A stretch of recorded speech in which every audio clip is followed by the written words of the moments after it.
નમસ્કાર, સંદેશ ન્યૂઝમાં આપનું સ્વાગત છે। બુલેટિન સાથે હું હિના। સૌપ્રથમ વાત કરવી છે વડોદરામાં ઘેરાયું છે પાણીનું સંકટ। શહેરની જીવાદોરી આજવા સરોવરમાં ખૂટ્યું પાણી। 30 જૂન સુધી ચાલે એટલું જ પાણી ઉપલબ્ધ હોવાનું સામે આવ્યું છે। મ્યુનિસિપલ કમિશનર અરુણ મહેશ બાબુનું નિવેદન સામે આવ્યું છે। આજવા સરોવર 206 સપાટીએ છે। સાથે જ 30 જૂન સુધીનું પાણી વડોદરા પાસે હોવાનું મ્યુનિસિપલ કમિશનરનું આ નિવેદન। જરૂર પડે તો નર્મદા પાસે પાણી મંગાવીશું। સાથે જ એડવાન્સમાં નર્મદા નિગમને પત્ર લખ્યો હોવાનું પણ કહ્યું છે। શહેરમાં પાણીના ટેન્કરની માંગ વધી રહી છે। લોકો પેનિકમાં આવી વધુ ટેન્કર પણ મંગાવી રહ્યા છે। દૈનિક 300થી પણ વધુ પાણીના ટેન્કર દોડી રહ્યા છે।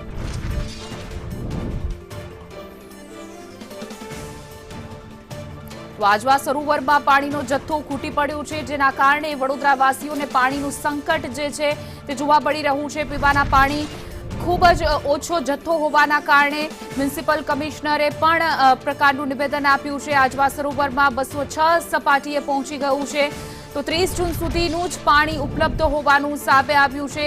ત્યારે વડોદરાના આજવા સરોવરનું પાણી ખૂટ્યું। વધુ વિગતો સાથે અમારા સંવાદદાતા કૃણાલ શર્મા જોડાઈ ગયા છે વડોદરાથી। જે કૃણાલ, 30 જૂન સુધી ચાલે એટલું પાણી છે, એટલે કે વડોદરામાં આગામી સમયમાં પાણી સંકટના એંધાણ જોવા મળી રહ્યા છે।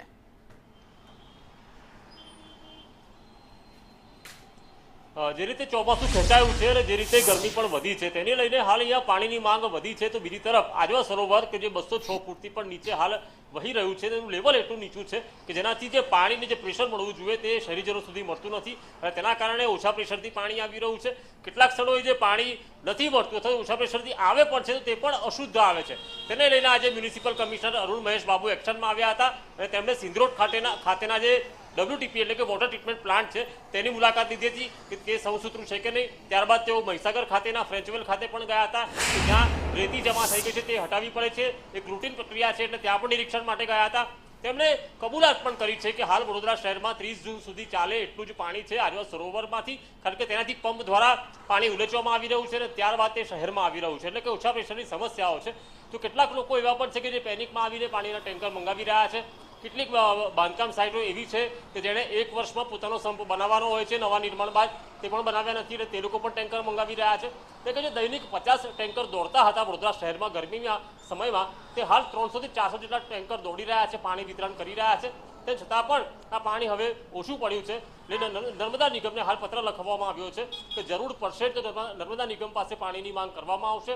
29 કરોડની હાલ અહીંયા તૈયારી રાખવામાં આવી છે। 120 ક્યુસેક જેટલા પાણીની જરૂરિયાત પડવાની છે જો આજવા સરોવરનું પાણી ખૂટી વધુ જાય તો, અને જો વરસાદ ન પડે તો। એટલે તેને લઈને હાલ પાલિકાની તૈયારી છે। નર્મદા નિગમ પાસે હાલ પાણી માંગવાની પણ તૈયારી હોવાનું મ્યુનિસિપલ કમિશનર અરુણ મહેશ બાબુએ જણાવ્યું છે। જી બિલકુલ કૃણાલ, અમારી સાથે જોડાવા બદલ આપનો આભાર।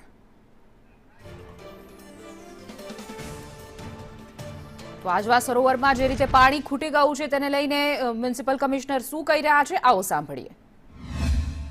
120 ક્યુસેક્સનું આપણે ડિમાન્ડ કર્યું છે 1 મહિના માટે, અને એ કદાચ બેકઅપ જરૂરત પડે તો જ આપણે રિલીઝ કરીશું।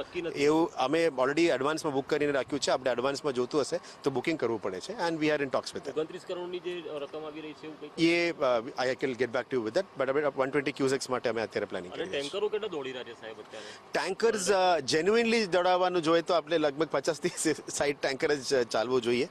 અત્યારે મને માહિતી આપ્યું છે કે લગભગ 300+ ટેન્કરો કોઈ ખોટી માંગણી આવી રહી છે, કોઈ જગ્યામાં ઇન્જિનિયરિંગ જઈ રહ્યા છે, કોઈ જગ્યામાં જે કદાચ ડિસ્ટ્રીબ્યુશનમાં વધારે ડિમાન્ડ આવતું હોય પ્રેશર માટે અથવા વધારે પાણી માટે, એ અમે આજે ફિલ્ડમાં પણ ચેક કરવાના છે।